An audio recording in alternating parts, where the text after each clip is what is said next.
Priecājamies jūs sveikt Alises Mediņas izstādē mūsu galerijā Jēkabs.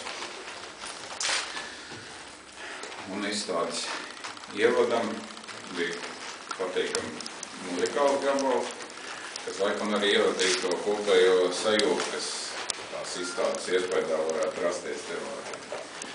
Un tad vairāk par to izstādes rašanās iemesliem, to darbu rašanās iemesliem varbūt, lai pastāstu pat autoru. Sveicināti izstādē pasakas pieaugušajiem.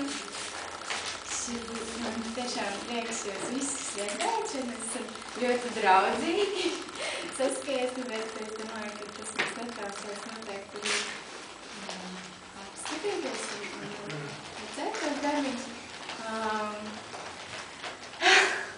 Vienmēr, kad ir jāstāst, tas ir diezgan grūti, bet es mēģināšu kaut ko pateikt.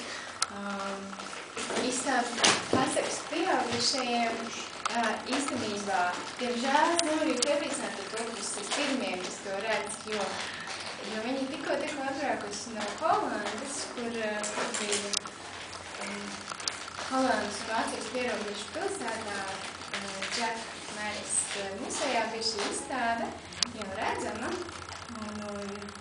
Protams, ka auditorija nebija tik patīkama kā šeit. Ne, viņi bija patīkami, bet bija ģicita. Bet man prieks tiešām arī atklāt šo izstādi vēlreiz šeit un jums. Un pasakas pieaugušajiem, es domāju, ka saprotams arī mazākajiem, bet pasakas pieaugušajiem padās kā tāda doma, ka katrs tas darbiņš tā kā ir kaut kas atsevišķs. Tā pašā laikā es centos, protams, ka arī rastos tāda grāmata ar pasakām par to, kas varētu būt un varētu arī nebūt un varētu sasaukties ar mūsu sajūtām. Es ceru, ka sasaucās ar kādām no sajūtām vismaz.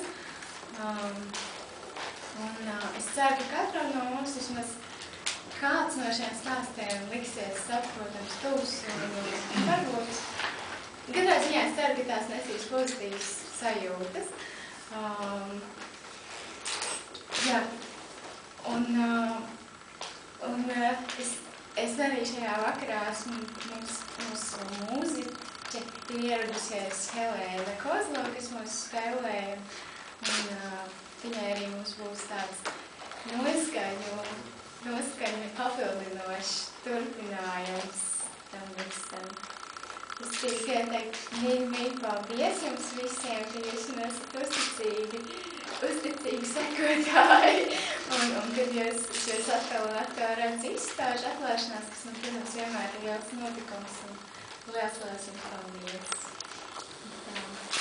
Un, protams, vēl viens liels paldies ir galerijai Jēkabs, Nadīnai un Jānim, kuri ir ļoti sirsnīgi un jauki cilvēki, kas arī jāaicināja savā galerijā šo izstādi. Simboliski. Dāvana apmēr.